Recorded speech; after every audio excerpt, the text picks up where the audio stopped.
Hallo meine lieben Pfeifenfreunde und herzlich willkommen zu meinem heutigen aktuellen Video. Ja, die Perspektive ist ein bisschen ungewohnt, ihr werdet gleich sehen warum. Ich sitze ja wieder bei uns oben in der Wohnung am Esszimmertisch und möchte euch heute keinen Tabak präsentieren, sondern es geht heute um mein Pfeifenjahr 2023. Aus guten Gründen beschränke ich mich auch auf das reine Pfeifenjahr 2023 und die Gründe, die werdet ihr gleich sehen. Hier erstmal ein ganz grober Überblick, was auf euch zukommt, und danach gehen wir ins Detail.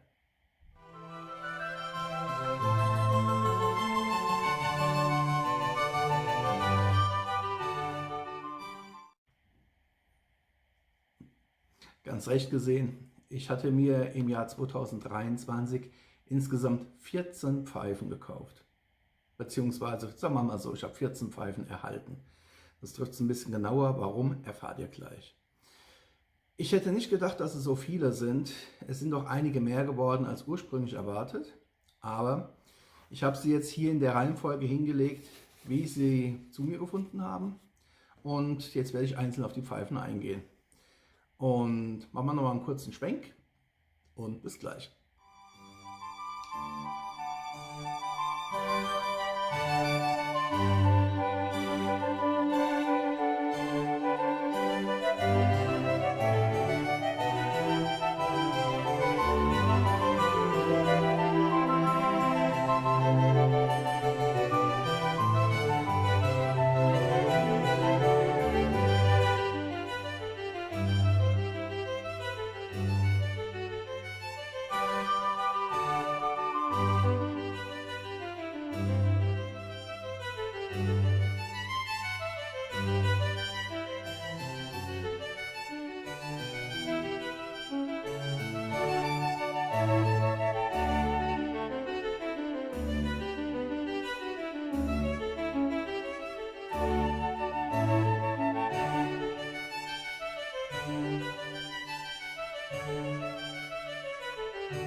So, da bin ich zurück. Das wäre jetzt einfach nur, sagen wir mal, eine rhetorische Pause. Fangen wir mit der ersten Pfeife an, die ich dieses Jahr geholt hatte. Eine meiner beiden ersten. Es ist dieses schöne Stück hier. Das ist von Paul Winslow, eine Crown Viking. Die hatte ich gesehen, die hatte mich angesprochen. Und zwar war es am 10. Juli bei Darnpipe, mein Abschiedsbesuch. Ich hatte in einer Schublade mehrere Crown Vikings entdeckt von Paul Winslow, darunter auch eine klassische Pfanne. Und ich hatte mich hinterher entscheiden müssen, ich wollte nur eine haben, diese oder die Pfanne. Nach langem Hin und Her, ihr kennt es ja sicherlich, ist es letztendlich diese hier geworden. Kommen wir zur nächsten. Wer besucht Darnpipe und holt sich nur eine Pfeife? Das ist hier absolut undenkbar. Deswegen, das hier ist meine zweite geworden. Aus dem Hause Busch-Jonquin eine Rodeo New. Diese hatte ich ja auch schon ausgiebig hier vorgestellt. Diese Rodeo-Pfeifen hat mich schon immer interessiert und total fasziniert. Hier mit ihrem schönen Metalldeckel. Die Rodeo-Pfeifen fand ich schon immer klasse. Da war der Deckel nicht ganz so erhaben, sondern war eher flach. Hier haben wir ja eine richtige Kuppel drauf. Gut, ist jetzt nicht mehr ganz so hübsch, finde ich, wie die Original Rodeo. Aber trotz allem finde ich diese Rodeo New, kann sich sehen lassen. Und beide Pfeifen, sowohl die Crown Viking als auch die Rodeo New, sind inzwischen natürlich gut eingeraucht. Die Crown Viking mit Flakes, die Rodeo New mit Gold of Mysore, beides jeweils von DTM Darn Tobacco. Und die rauchen sich beide vorzüglich. Bei Darnpipe, als ich dort war am 10. Juli, da gab es noch einen Kunden, einen etwas jüngeren Pfeifenraucher. Und dieser hatte 2 Jahrespfeifen von Faun dabei. Die hatten mir beide ausgesprochen gut gefallen. Die hatte ich überhaupt nicht auf dem Schirm gehabt. Und ich wusste nur, die willst du haben. Bei Darnpipe gab es sie nicht mehr, weil das keine aktuelle Jahrespfeife war, sondern es ist die Jahrespfeife des Jahres 2018. Und auch diese hier habe ich euch schon in einem Video entsprechend vorgestellt. Diese wirklich schöne Rhodesian, und es ist wirklich eine Rhodesian, der Holm ist rund, ist eine tolle Pfeife, lässt sich wunderbar rauchen, kommt natürlich, ist eine von den neueren Jahrespfeifen mit den beiden gekreuzten Pfeifen daher. Super Verarbeitung, Silberring, Acrylmundstück und super Pfeife, inzwischen ja auch schon gut eingeraucht, kann man wirklich alles draus rauchen.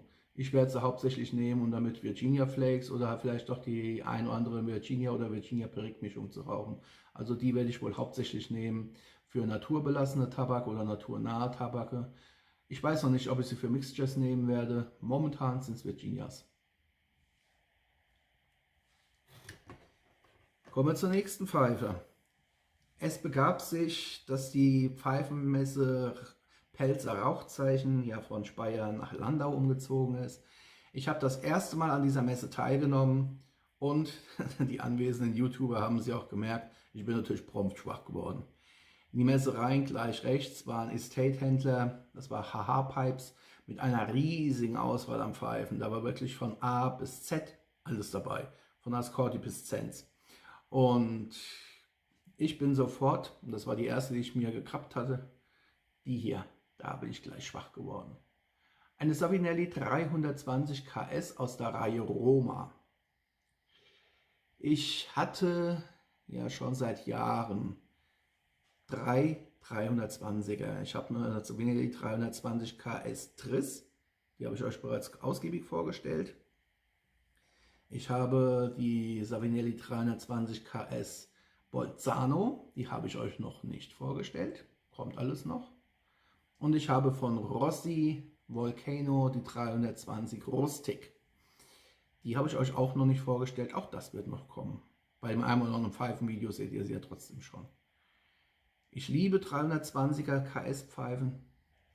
Die hier ist wunderschön rustiziert. Liegt unglaublich gut in der Hand, raucht sich 1A. Und die erste Pfeife, die ich mir in Landau geholt hatte. Wie gesagt, in Landau, ich bin bei dem Estate-Händler hier hängen geblieben. Auch diese Pfeife hier hatte ich euch bereits vorgestellt. Das ist die riesige Band Apple Rustic von Manuel Schabi. Die Links blende ich euch ja hier jeweils ein. Da könnt ihr euch dann die Pfeifenvorstellung noch mal im Detail angucken. Zumindest die, die ich schon vorgestellt habe. Und auch die hat es mir natürlich angetan. Es ist ein riesiger Klopfer. Ihr seht es ja hier, die Hand, die liegt komplett in der Hand drin. Da passt auch ordentlich hier was rein. Also das Füllvolumen ist ein gut mittleres Füllvolumen. Sie raucht sich lang natürlich. Und diese habe ich inzwischen abgestellt für die Pfeifentabakreihe Caribbean Blue von Cobb Tobaccos. Verkauft wird sie noch als Kohlhase und Cobb. Angefangen hat es bei mir mit dem Rackham. Aktuell rauche ich daraus den Graham. Wobei ich aber gestehen muss, den Graham rauche ich auch zusätzlich aus anderen Pfeifen. Den Rackham habe ich ausnahmslos aus der geraucht, weil hier drin raucht er sich wie ein Traum. Und der Rackham, ganz ehrlich gesagt, gehört seitdem auch zu meinem Stammtabaken. Der hat einen Einzug gefunden, auch wenn ich was völlig anderes schmecke als das, was eigentlich in der Beschreibung drin steht. Ja, wir nähern uns weiter dem Jahresende. Meine Frau und ich waren dann irgendwann mal in Miltenberg, wollten uns die Altstadt angucken. Na gut, ich hatte natürlich meine Hintergedanken, ich wollte mir auch endlich in meinem Leben mal Magne Falcum anschauen. Also sind wir zu Magne Falcum rein. Ich habe mich ausgiebig umgeschaut. Meine Frau, die vom Pfeifenrauchen überhaupt nichts hält, war trotzdem begeistert, was es da für schöne Pfeifen gab. Und für mich gab es dann diese hier. Auch die habe ich euch bereits detailliert vorgestellt. Das ist von Fauen aus der Reihe Etienne, das Shape Nummer 137. Diese Pfeife hatte ich mir eigentlich selbst direkt holen wollen, hatte mir auch das Frankfurter Stöffchen noch als Tabak ausgewählt. Ist ja eine Hausmarke von Magne Falcum. Als meine Frau plötzlich meinte, nee, sie bezahlt die Pfeife für mich, das ist dann mein Weihnachtsgeschenk. Schön. Über solche Weihnachtsgeschenke freut man sich natürlich ungemein. Dann ist die Maserung auch noch ansprechend. Die Pfeife ist, wieder erwarten, ich habe hier so meine Erfahrungen ja mit Pfeifen gemacht in den letzten Jahrzehnten, absolut kittfrei, ein Traum, raucht sich super, ist inzwischen auch gut eingeraucht und hier raus rauche ich eigentlich alles außer Latakia. Tja, 14 Pfeifen, das ist gut Holz, da kommt noch ein bisschen was. Aber immerhin, wir haben ja schon fast die Hälfte. Die nächste. Es muss nicht immer Kaviar sein, manchmal tut es auch einfach mal ein simpler Cheeseburger. Und so auch hier geschehen. Das ist vom Missouri Meerschaum eine Corn Cob, und zwar das Shape Mark Twain Straight. Ja, wenn man genau hinguckt, das erinnert ja so ein bisschen an eine Dublin von der Form her. Verjüngt sich nach unten hin kodig. Oben hat man ordentlich Mais, die Pfeife liegt gut in der Hand. Und die Mark Twain, das ist eine der Pfeifen, die ich bei mir vor allem auf der Loggia rauche, wenn ich mit meinen Kakteen hantiere. Ich habe hier inzwischen, es sind nicht mehr ganz so viele, knapp 100 Kakteen, wenn die umgetopft werden müssen. Pfeife in Schnabel, das ist immer eine Corn Cob bei mir. Dann am liebsten rauche ich hier raus den Downpipe 50 Years Jahrestabak von DDM Dark Tobacco. Der raucht sich hier aus wie ein Traum. Budgetpfeife, Kostenpunkt 16 Euro plus minus 1, 2 Euro, je nachdem wo man sie kauft. Viel Pfeife für wenig Geld. Es muss ja nicht immer teuer sein. Teuer wird es noch. Tja, was mag man? Was mag ein Mann? Ein Mann mag Frauen natürlich. Vor allem wenn sie gut gebaut sind. Und wenn sie ein paar Rundungen an den ein oder anderen Ecken mehr hat, umso besser. Kommt sie auch noch aus Italien. Deswegen eine weitere Italienerin, eine weitere Savinelli 320 KS hat zu mir gefunden. Diesmal aus der Reihe Hermes. Ebenfalls rustiziert. Ich mag rustizierte Pfeifen, das habt ihr ja schon gemerkt. Und ihr werdet es auch bei den neueren Pfeifen noch des letzten Jahres merken. Da sind einige rustizierte dabei. Was mir hier halt gefällt, dass er hier hinten noch verhältnismäßig schlank ist. Die normale, jetzt auch wieder die 320 KS, behält ja hier die Breite bei. Und auch hier ist sie breit und endet dann im Mundstück. Vielen ist das zu globig.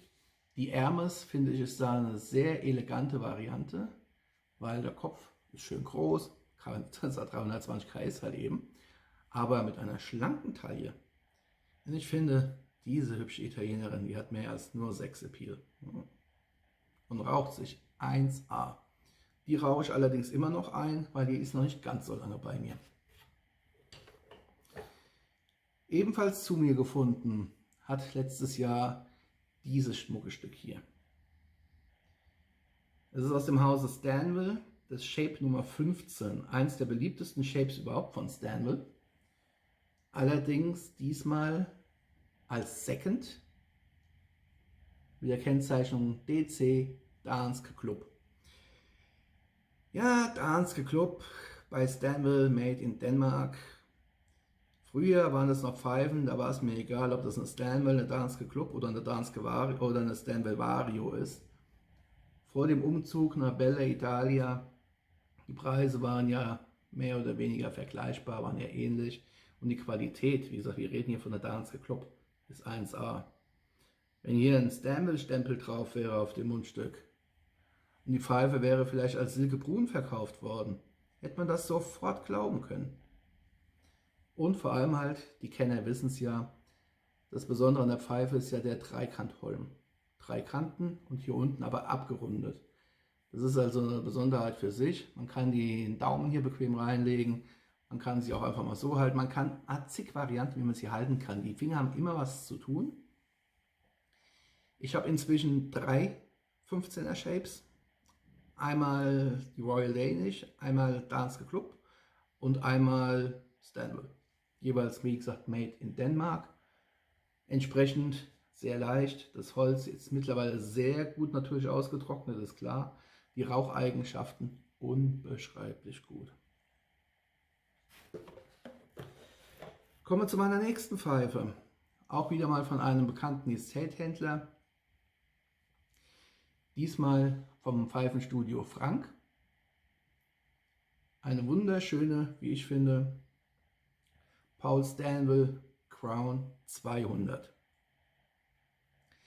Ich habe hier mehrere Winslow-Pfeifen. Ich habe eine 300er, jetzt eine 200er, habe mehrere Crown Vikings und die rauchen sich halt alle vorzüglich.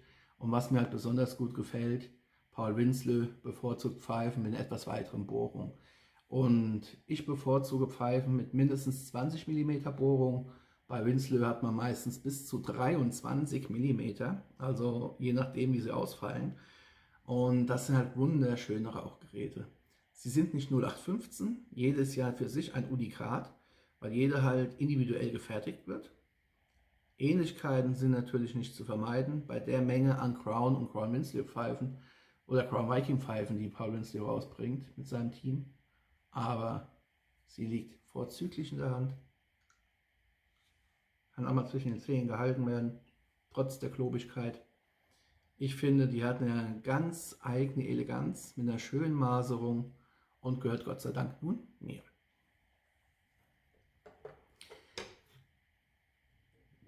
Tja, der gute Achim Frank weiß ja, wenn man bei ihm einkauft, kauft man am besten doch gleich ein bisschen mehr. Ein bekannter YouTuber aus Bayern mit einem italienischen Namen ist schuld daran. Er weiß genau, wen ich meine. Der gute Angelo hatte ja vor einiger Zeit seine Jahrespfeifen vorgestellt von Faun, zumindest die ersten 2/3. Und da war auch diese schicke Pfeife hier dabei. Ui, jetzt blendet mich aber gerade mal die Sonne. Das ist die Jahrespfeife von 1998. Ein absoluter Traum, den ich da gekriegt habe.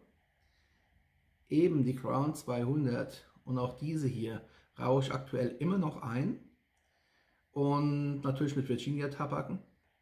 Die erste Füllung hier raus hatte ich mit der 4th Generation 1855, was ein bisschen unglücklich war, weil dadurch eine starke Dosierung ist und zum Einrauchen ist es suboptimal. Aber jetzt nehme ich dafür halt Virginia Flakes und dafür ist die absolut top, weil auch hier Bohrung wunderbar, Finger passen 1,5 Glieder rein, Bohrung typisch auf 20 mm. Das ist schon eine richtig schmucke Pfeife. Faun Jahrespfeife 1998. Jetzt nähern wir uns dem Ende des Jahres. Jetzt kommen 3 Pfeifen, die ich mir selbst zu Weihnachten geschenkt habe. Tja, dass es 3 geworden sind, ist eigentlich eher ein großer Zufall, aber es hat sich halt so ergeben. Ja, jetzt am 6. Januar ist ja bereits erschienen das Review zu dieser Pfeife hier. Das ist von Uwe Heidrich, eine Pfeife mit einem Wegvisierring. Hier könnt ihr ein bisschen besser erkennen. Wunderschöne Applikation, bernsteinfarbenes Mundstück, ordentliche Kopfbohrung, das waren, glaube ich, wenn ich es richtig in Erinnerung habe, 21 oder 22 mm, genau mein Gusto. mit 100 Gramm verhältnismäßig schwer, was aber natürlich mit auch an dem massiven Ring liegt. Sie liegt vorzüglich in der Hand, ist wunderbar gearbeitet, enthält sehr viel Holz, wie man ja hier sehen kann. Für Beiser ist sie nichts, dafür ist sie zu schwer. Ich meine, man kann sie halten, aber muss ja nicht sein. Ich rauche sie aktuell immer noch ein. Ihr seht ja, die hat jetzt erst, ich glaube, 2 oder 3 Füllungen hinter sich gebracht. Es bildet sich so ganz dezent schon ein Cake. Das wird noch ein Weilchen brauchen. Ich habe die Pfeife erst seit Dezember. Von daher, gut Ding will Weile haben. Ich habe keine Eile, aber sie ist mein. Und Uwe Heidrich hat hier wirklich ganze Arbeit geleistet. Und die Pfeife mit allem drumherum liegt preislich oder lag preislich unter 200 Euro. Finde ich top. Und wenn ihr euch auf seiner Seite umschaut, werdet ihr noch das eine oder andere Schätzchen entdecken, teilweise für deutlich weniger Geld, teilweise natürlich auch für ein bisschen mehr. Aber die hier gefällt mir richtig gut. Dann habe ich mir mal wieder das hier gegönnt. Sind wir also prompt wieder bei Missouri Meerschaum. In dem Fall ist es The Boone Straight. Und was natürlich auffällt, abgesehen davon, dass sie wie ein Fass geformt ist hier hinten das Mundstück, klar aus Plastik, aber diesmal grün. Und was für Missouri Meerschaum ungewöhnlich ist, hier hinten, normalerweise hat man dort einen Plastikabschluss, einen schwarzen, diesmal ist es ein Metallring. Was leider Gottes bei Missouri Meerschaum immer wieder vorkommt, ist halt, dass der Ring bei denen relativ leicht herunterrutscht.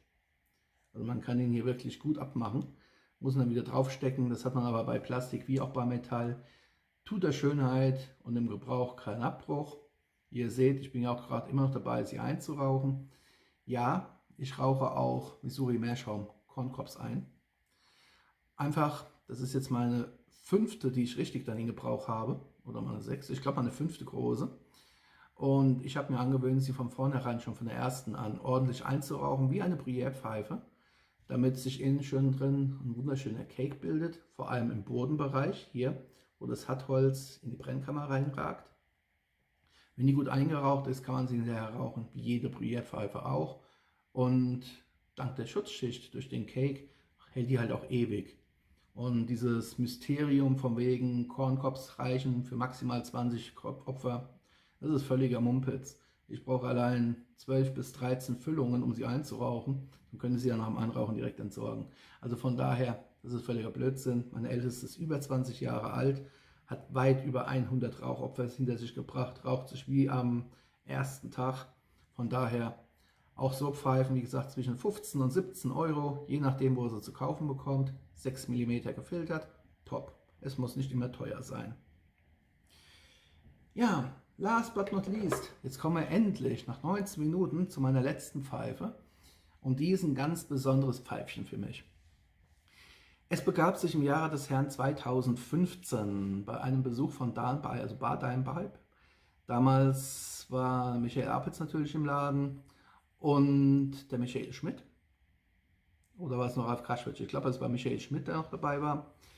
Und Michael bat mich irgendwann zu sich und meinte so, hier Lars, schau mal, ich habe hier ein paar Pfeifen, schau sie dir mal an und was hältst du davon? Da hatte ich mir die Pfeifen angeguckt und das waren große Pfeifen, mächtige Pfeifen, richtig gut Holz in der Hand.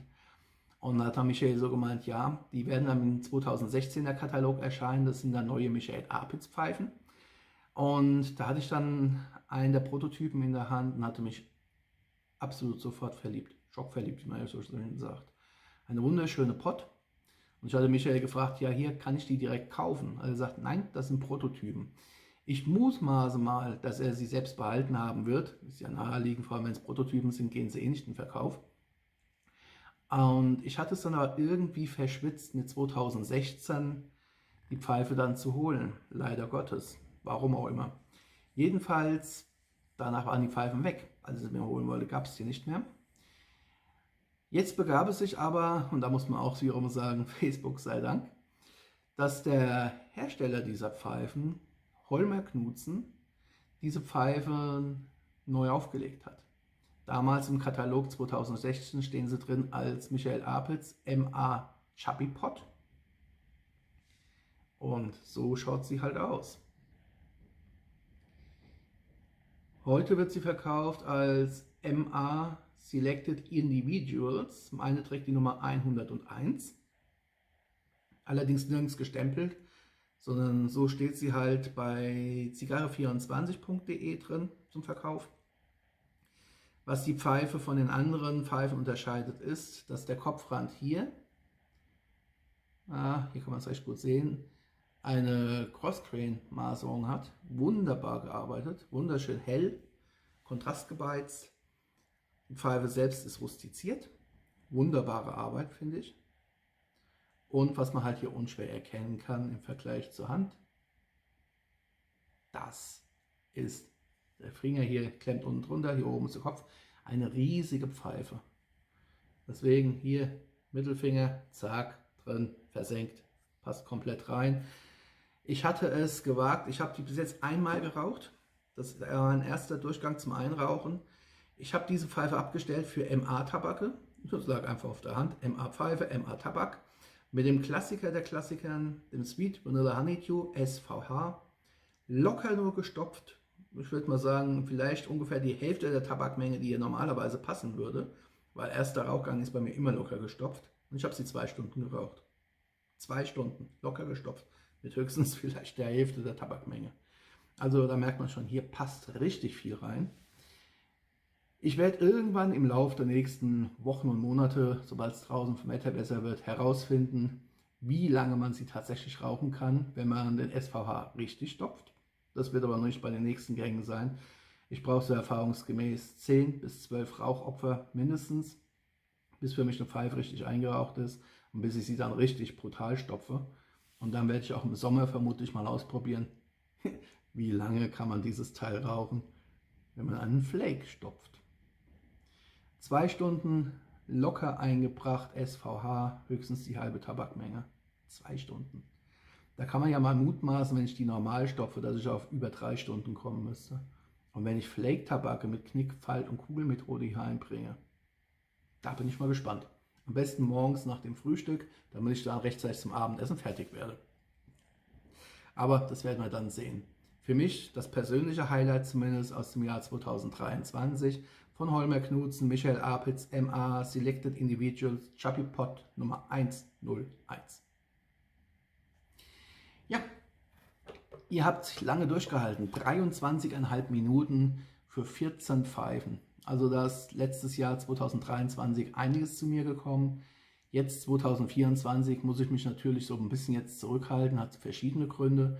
Platzgründe ist das eine, zum anderen halt auch, meine Frau akzeptiert zwar, dass ich mir immer wieder mal Pfeifen hole, aber irgendwo muss es halt auch im Rahmen bleiben, was auch verständlich ist. Aber auf der anderen Seite stehen jetzt 2024 diverse Termine an. Ich habe ja diverse Messen jetzt entdeckt, werde auch die eine oder andere versuchen zu besuchen.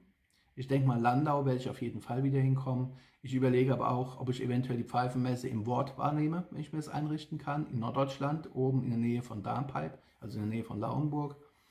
Dann gibt es natürlich auch noch die Messe in Hanau, da werde ich vermutlich auch sein, weil das ist nur eine halbe Autostunde entfernt. Es gibt noch höchstwahrscheinlich ein Pfeifentreffen im Château Henri mit einer Gruppe.